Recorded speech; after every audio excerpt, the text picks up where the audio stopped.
哇！唐朝嘅佳麗喺度跳舞喎。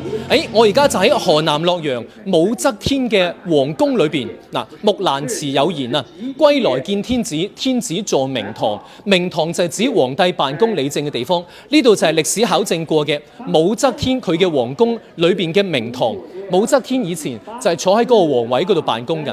你睇下成個明堂嘅建築真係金碧輝煌、大氣磅礴。我個人覺得係比北京故宮更加震撼嘅。嗱，我哋話武則天做咗兩件事，第一件事佢係中國唯一嘅女皇帝，第二件事佢發明咗一個字，呢個字叫做朝，朝一個日一個月下邊一個空，即係話嗱，男性嘅皇帝就係日，女性嘅皇帝就係月，女人一樣可以做皇帝，日月可以同天，幾犀利嗱！嚟到洛陽呢，除咗可以睇到唐朝佳麗跳舞之外，你一定要聽一首李白寫嘅洛陽嘅詩。誰家玉笛暗飛聲，散入春風滿洛城。